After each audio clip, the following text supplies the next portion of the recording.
Howdy, y'all. Welcome to another episode of CardBlitz. We are on episode 25, a quarter of a century, it feels like. My name is Kelly Reed. I'm your host, joined by my good buddy, who I've known for about 25 years as well, Patrick Marshall. That's Patrick, how's it going? good. How's it going, Kelly? That's Oh, right. It's man, probably been living about large. 25 years, man.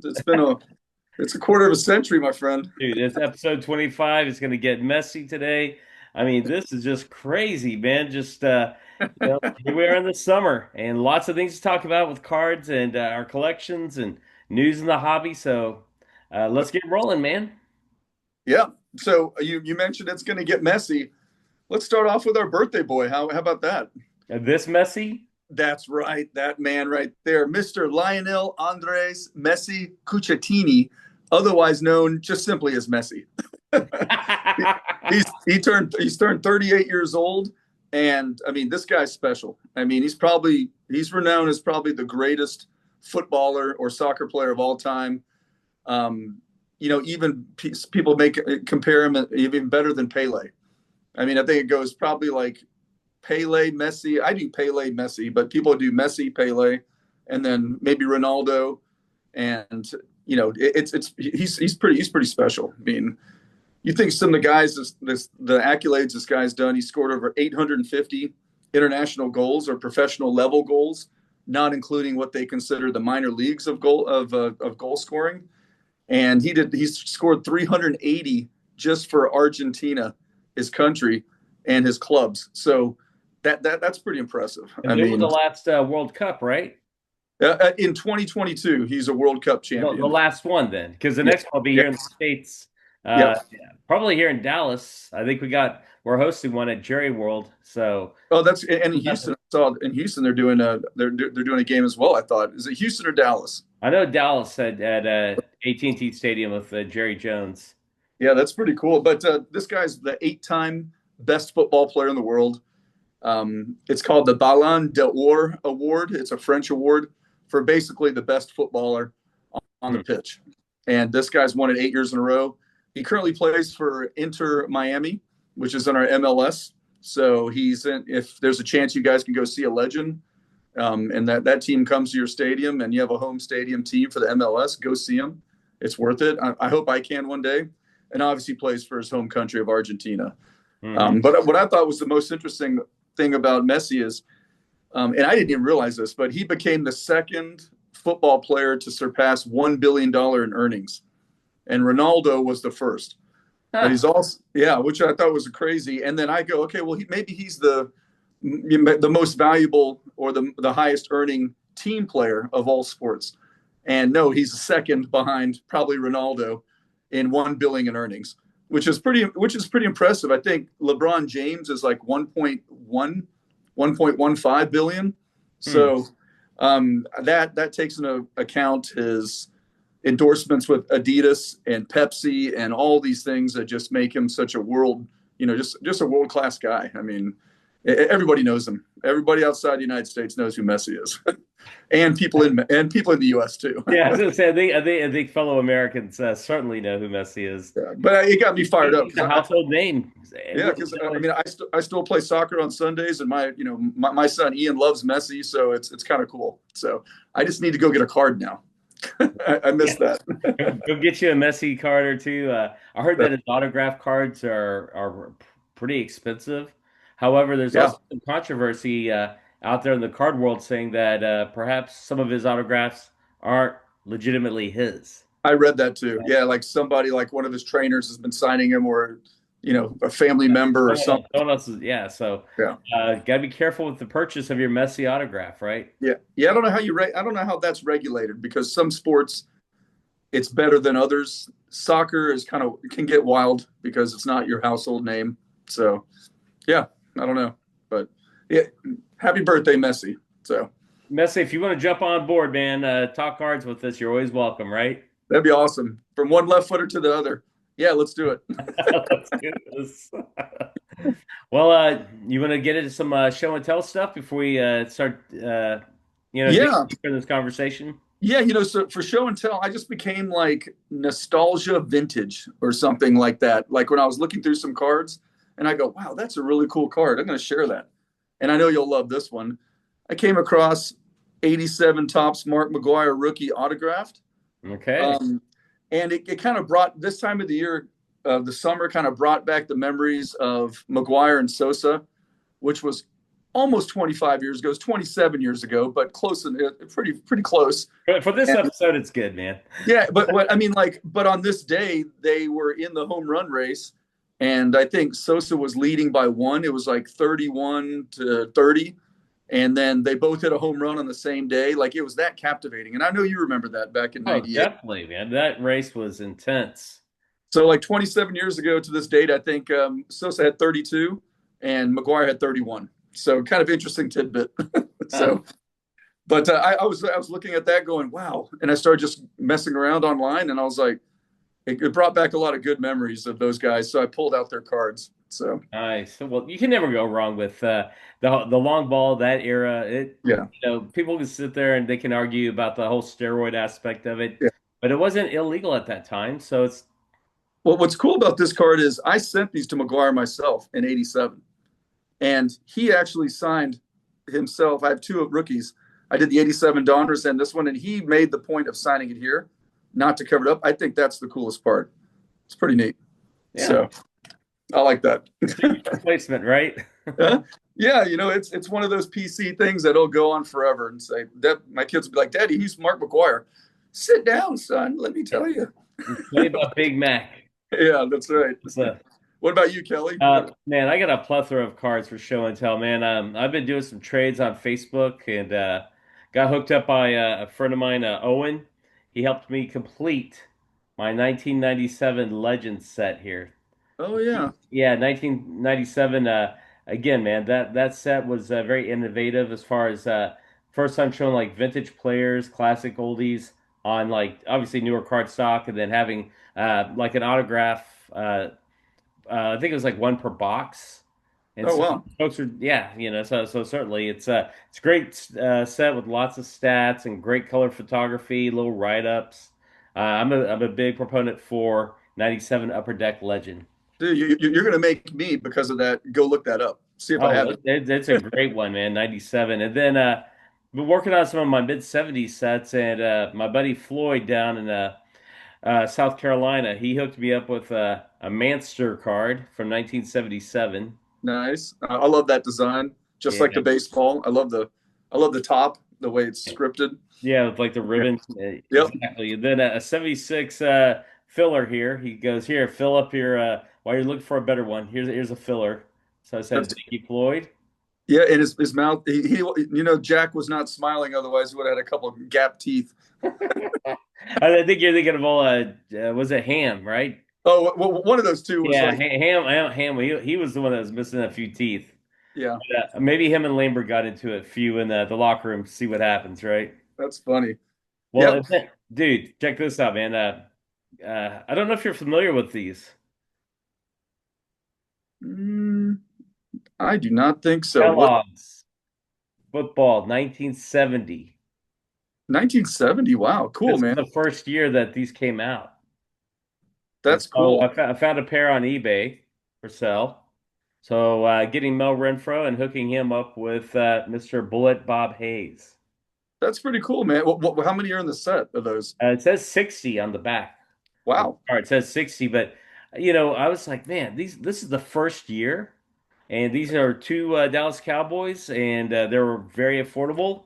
It's like I gotta get these, man, because they're awesome looking cards, man. So if you're not familiar with those, Patrick, I definitely recommend you get some I Kellogg. wasn't. Yeah, I wasn't familiar with the football, but I love the baseball Kellogg's. I've got three sets in a row. I think 75, 76, 77, maybe some of the 80s as well. So I Mhm. mean, I don't know where I got those back in the day, but I thought they were cool. And They are, so man. They're kind I of lenticular and yeah, kind of that 3D effect. And I'm gonna try to get a baseball 1970 Kellogg's just to have one and say, you know what, got a piece of history here because they're not making them anymore. And so yeah. yeah, I think they're really cool looking. I kept on searching and I was looking around and I came across probably my favorite card of Ichiro. I couldn't resist this 2008 Upper Deck checklist. It's pretty neat. It's just a checklist, but when I looked at it, that picture right there, I love that. and this card's probably only worth a couple dollars, but you think about Ichiro, and he was probably one of the best defensive outfielders ever in Major League Baseball. And people forget that. And this shows them just making a routine, probably diving catch. Dude, have you seen that? There's like that. It's either like a Facebook reel or YouTube reel where it shows Ichiro, and he's hitting like knocking down bottles, like Yeah, from the pitching mound, and I mean it's just like three, and it was just like spot on, and his arm was something else too. In yeah. addition to his eye being a lefty and swinging the bat, I mean apparently he could just chuck it. Well, his throws were always very accurate. They weren't high throws; they were just right on, like just so accurate. So it's pretty amazing, and it just made me start thinking about all the accolades that he had. And in 2008, which I thought was kind of neat, it marked his 8th consecutive 200 hit season, and he ended up tying 107-year-old major league record set by Wee Willie Keller from 107 years before that. So I thought that was pretty neat. He had Wee 213 Willie, hits.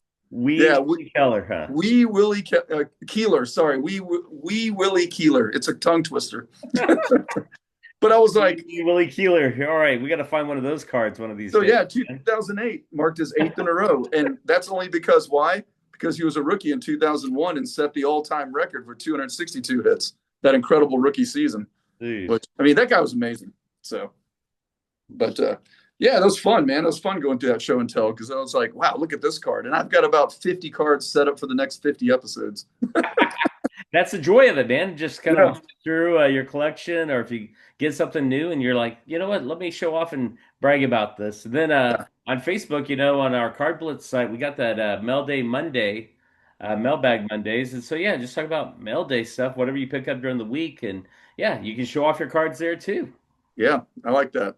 I will. I'm gonna start doing that. So, Well, man, let's get into this FOMO, this fear of missing out of the recent Fanatics Fest that took place at the Javits Center up in New York, the big NYC, Big Apple. Did you, I'm sure you've seen some of the videos and some of the posts socially. I have. What are your thoughts, man? Are you missing out? Are you not missing out? What do you think, man? I mean, when I looked and saw how many people actually attended this event, like I wanted to see the numbers because it looked huge.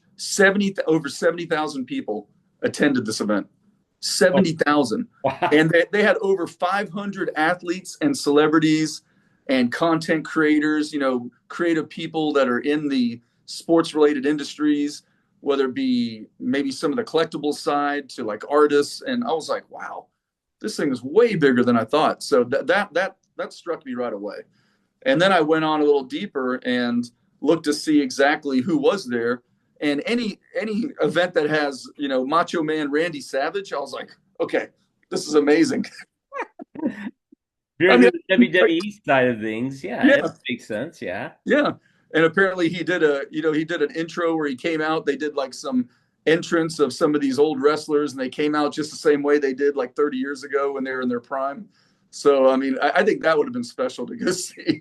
Besides, obviously, seeing Montana and Marino on stage together, given a podcast, would be amazing as well. Don't get me wrong. Q&A with them, or Yeah, was it LeBron James and Tom Brady had yeah, a few words and a panel and stuff. So, yeah. are you missing it? Do you want to go to like FanFest 2026 if schedules align and you can make your way up to NYC? The only one thing I want to do, I want to see the Museum of Greatness.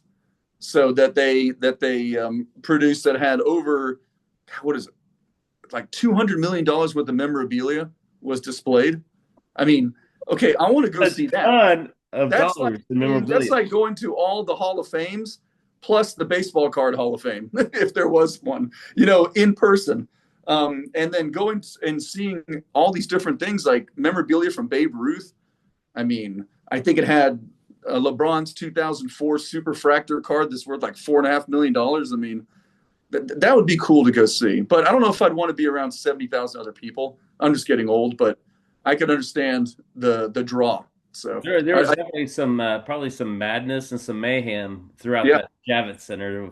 People coming in and out and crossing different space on the show floors, and yeah, yeah. it'd be crowded. It's It'd be fun to go see, I guess. I think if I had a chance to, I would go. I think I would go.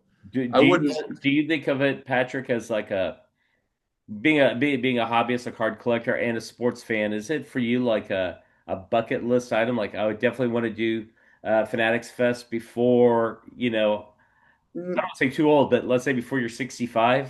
Not yet. I think it's still reasonably in its infancy. I mean, maybe something changes, but if you're attracting these athletes of this star caliber right now, Mhm. I can't see how it only gets better from here. I'm not sure how they can top it, but I would still have I would still have the baseball Hall of Fame and the football Hall of Fame, and maybe go to the first preseason game in Canton, something like that. I would like to check those kind of things off the bucket list first.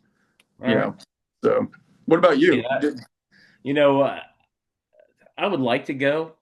Obviously, being in the hobby, we do content together.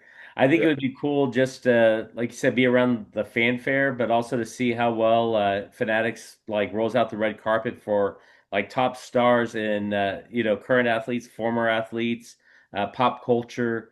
It'd be cool to check out. I saw a clip of from another content collector showing off the precious metal gems, the emerald ones. They were green, like the whole collection all graded, and those looked amazing and beautiful, man. So Oh, is that they're talking about the Michael Jordan? I Like think I think it was a whole collection of basketball cards. yeah, They the were basketball green. Jordan that's numbered 1 out of 100. That's pretty cool. And I saw a picture of that, I think. So Yeah, I mean, well, they're all on display, and that's like yeah. a wall of green. It was emerald, and it was beautiful, man. I was like, wow, that would be kind of breathtaking. I wonder if our boy Cajun Cardboard, I wonder if our buddy, if one a couple of his Brian, say Brian made what if it a up couple there. of his Jordans were displayed. I have no Well, idea. yeah, we'll have to reach out and say, Brian, what about this? And Yeah. as far as I think the way the schedule aligned this year, because last year was I think like right after the national, and it was like in early August. This year they put it, at the towards the end of June, and the national is going to be at the end of July. So maybe those two aren't. I mean, Fanatics Fest isn't a card show. It's a pop culture event, Yeah, I agree. whereas the national is a card show. That Fanatics Fest does have cards and dealers but it's not the same thing. It's similar, but it's not the same. Yeah, you know what I do like about the Fan Fest is I like unusual like memorabilia kind of things of like players. I like old postcards. I like old like if it's a game worn jersey, that would be obviously incredible. But even like an old pennant from like a 19 50s like Green Bay Packers team or something that's original. I mean that kind of stuff is pretty cool. Maybe that memorabilia that's displayed there with the pairing of the athletes, maybe that just gets a little bit more interest in different ways, than just collectible, than just baseball cards or something like that. Well, I would say though they have these Cactus Jack boxes that they're talking about. Apparently that's a hot commodity, Huh. and it's exclusive to that festival, Oh, wow. Fanatics. So that would be, if there's any fun, that might be the one thing that's tugging at my heartstrings. Be like, yeah, you want something special, something different than the rest, without having to pay an arm and a leg. Because apparently in the secondary market, it doubles in price within like 30 seconds of your purchase. Really? Yeah, Wow. yeah, Okay. yeah. They go Well, hot. They're big. Um, did I have FOMO? Not really. Do I want to check it out one day? Probably, but it's not something I have to do in the next year or two. now do we know if the next 5 years are scheduled for New York City only because that's the That I biggest don't know. place, or are they going to be That I don't. LA, or yeah, I'd be interested, Chicago or something. I mean, Yeah, well, they're supposed to have different little fests throughout the country. It just, I guess they had some logistical issues last year because, their second show was supposed to be, I think, like in Orlando or Philadelphia, and then Orlando and out west. It just, never did come to fruition. But maybe it does in time. Maybe over the next few years, it'll be more accessible with different themes for each location. yeah, yeah, I can see that. Yeah. Overall, a good thing. It can only be a good thing for the hobby. So Yeah, well, I mean, a lot of folks that collect cards are into sports and into fantasy sports, as you and I are, with our baseball and our football teams. yeah, Uh, and then yeah, if you're repping the gear, with the jerseys for whichever sport, and Fanatics makes the gear that folks like to wear, the hats, the jerseys, t-shirts. This is the place where they show off their wares. Yeah, I think that Michael Rubin guy, man, he's pretty amazing. I mean, he's created something massive. So and he's not slowing down at all. So, No, definitely not, man. And especially with Topps getting the licenses starting, I guess, this basketball season, football season. They're going to be rolling out their licensed product moving forward in three of the four sports, okay, major sports. really, that's not yeah, that's good. That'd be interesting to see. Yeah, well, it's So, coming. So yeah, get your good. wallet Bring it ready. on. Yeah, bring it on. Well, do you want to talk like a little of this SGC news and Collectors Universe and PSA that we've heard about recently? Yeah, yeah. Tell me what your thoughts are on what you heard about PSA and what they tried to do with SGC and some of their graders. I mean, I thought that was an interesting take you had on it. Yeah, I mean, Leighton Sheldon is a content creator, and apparently he had the opportunity to interview Collectors Universe president Nat Turner, and he straight up asked him like, "Hey, I've heard some rumors about some SGC graders making their way over to PSA." And he said the opportunity, Nat Turner said the opportunity for those SGC graders to learn like some of the PSA style and system and standards was open and available for them. But he also stated early on that SGC wasn't going anywhere. Yeah, He's like, we love SGC. We want, our intent in purchasing this brand was not to put them out of business. We want to keep the SGC brand going. yeah, yeah. But it's interesting because yeah, if you're offering graders the opportunity to learn the PSA standard, well Yeah. then, and that's the parent company Collectors. I guess you could divvy up your workforce, your labor force, just assigning them different sections to work in. Well, cross pollination. That's known in business and industry, and depending on how you want to market both of the companies in the long run, I don't think it can hurt. It's. Well, I mean, I think it does hurt because I submitted cards and it took almost like about a month to get oh, them from on the lead SGC. time. So I feel like it hurts. Well, I'm talking about I'm talking about the quality of the grading, though. Well, It's if some of these SGC graders are also grading for PSA or working at PSA, do you have that same consistency with SGC for grading? I think grading has to just come down to fundamentals of how you look at one card. Just the way the card is. It's like when I don't think I don't think there's a scale you should use for one company to the next. Do you? Like an Well, I mean, SGC 9.5 is a PSA 9 or something like that. Or some pundits will argue that a SGC 9.5 is a PSA 10. So I've been reading some stuff on Reddit, and I'm like, right. wow, Well, that's because of the consistency in grading. yeah, And PSA is taking some hits on that, and that might be a reason why they're asking their, collectors is asking the SGC guys, hey, do y'all want to utilize this opportunity? We've got a store, or we got a shop right next to your SGC headquarters, so you can just walk down the hall basically and come over to PSA and kind of learn our standards. Does that level up PSA standards while taking away from SGC and their yeah, standards for grading? yeah. How does that change the way you view sending cards off to SGC now? I know you've got a set you're trying to finish. You mentioned That being Star Wars Wonder Bread set, man. yeah. So do you We still got feel confident that you're going to go straight to SGC and get those two cards graded and the or, last or, two, yeah, because I'm yeah, already in it, yeah, and I'm not gonna, crack those slabs just to say, hey, stop. I'm throwing Yeah, out PSA. Like, yeah, I agree. You're not going to do that.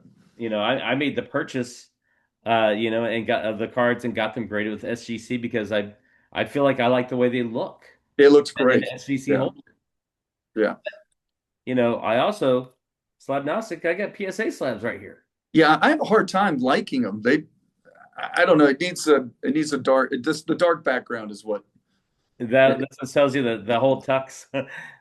it just looks good to me. It's a showcase. It's almost like you put a light behind it. There's darkness. It's a picture. I kind of like The frame. yeah, the frame. It's a framed.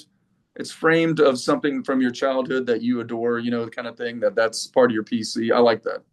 Right. Well, and like as I'm not biased or prejudiced against BGS. Like I utilize their services for some of the authentication of cards and memorabilia that I have because they're Yeah, local to me here in Dallas. So like I said, BGS, PSA, SGC. I want quality and I want long correct. term. Um, I guess you'd say you want to maintain your value of your purchase.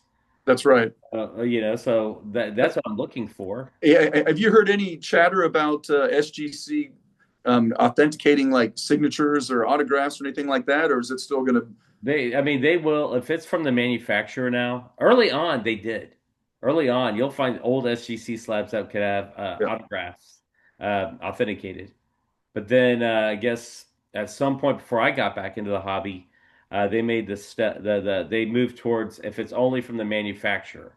So if Topps has an issued card with an autograph on it, they will grade the card and the autograph. Otherwise, yeah. they won't. So this guy should still go to That would be a BGS. PSA BGS choice. Yeah, that's what I think too. Yeah, Mhm. cool.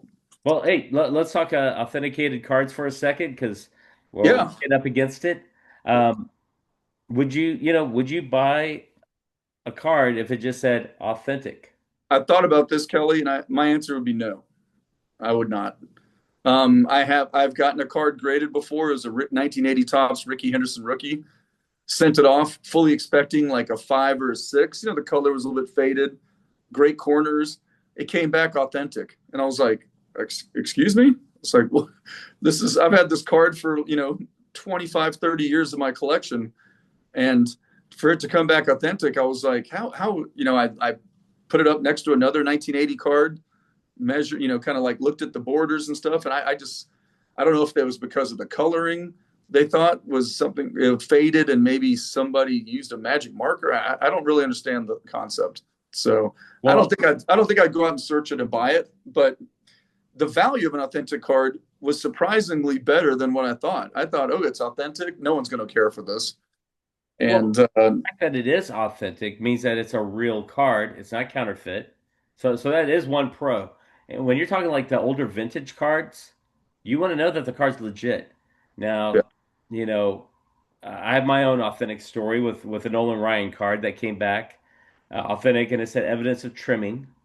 I traded for that card 20 plus years ago. I didn't yeah, expect it to come back saying evidence of trimming. And it's not like I had the ruler and the measurements. I trade night, trading with my buddies back then. So yeah. I acquired it. I made a trade. I ended up with it. I submitted it. It's disappointing knowing that the card's authentic. But with the older cards, you know, I'm kind of leery of them as well. Do you want uh, that tag of hey, it's authentic. It doesn't have a numerical grade assigned. I'd be interested to see what our viewers and subscribers think about this whole thing because it's an interesting subject, and how they deem a card authentic is even deeper.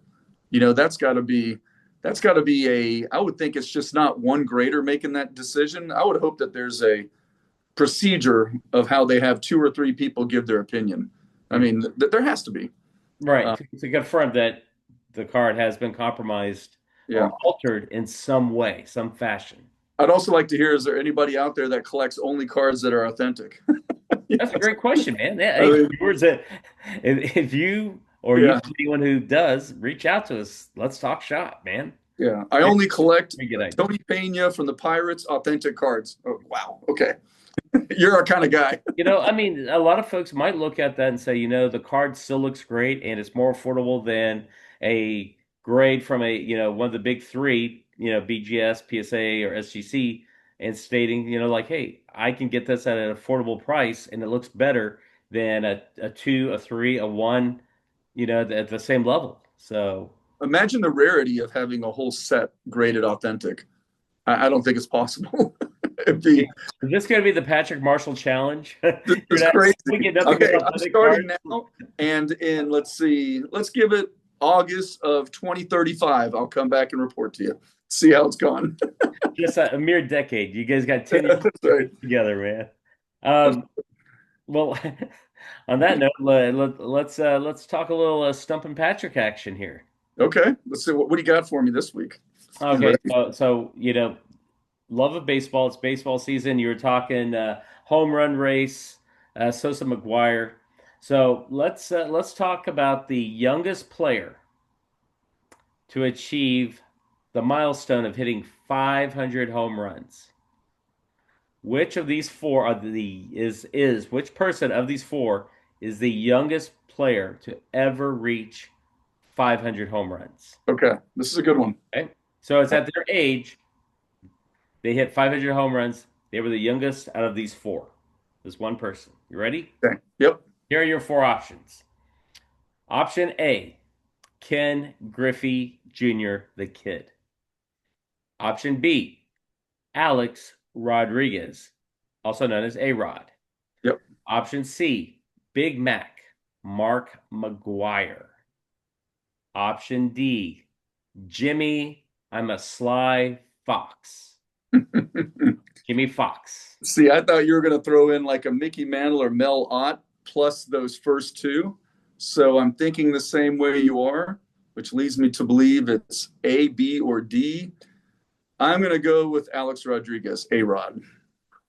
And if you said Alex Rodriguez at the age of 32 years and 8 days, like 47.3% of America, you are correct. Yeah.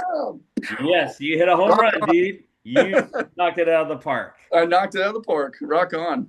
Dude, he did that at 32 years and 8 days, besting Jimmy, I'm a Sly Fox. Yeah, I knew there was somebody that was an older player like a Mel Ott, like a Jimmy Fox that did it at a young Yeah. age. Like Jimmy so, Jimmy Fox did it at 32 years of age and 338 days. well, those back-to-back years where he was with the Rangers, where he hit like 46 home runs and like 50. Oh, So, A-Rod? Yeah. I mean, dude, he was unstoppable. I mean, every third at bat was a home run. I was like, okay, this is Yeah, a and that's why the Yankees wanted him so badly, and the Rangers were yeah. like, "Here, take the salary. We'll pay half. Just take him." But people forget about that big salary that A-Rod had and how they pretty much handcuffed the Rangers. Oh, And definitely. Yeah. yeah, so that's another topic for another time.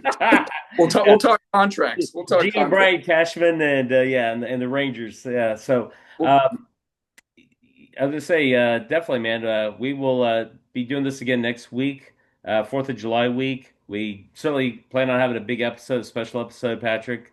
yeah. Um, you know, is there any parting words you want to talk to folks about, like subscribing and viewing? I'll let you take the show. All you guys out there, I want you to hit us up on Instagram, YouTube. Get out there, check us out. I mean, Kelly and I make some good content. I think this is worth watching. So tell your little brothers about it. Tell your grandfather about it. Tell everybody about it. Tell your card collecting and memorabilia buddies. Correct. Well, come Yes. give us a view and a like. You guys I Like. want to hear from guys who went to the Fanatics Fest. I want to hear people like comment on how, if they went or they heard about it, their brother went. Send Yeah. us a message. Post something that it'd be interesting. Get some feedback. On that note, we will see y'all next week. All right, signing off.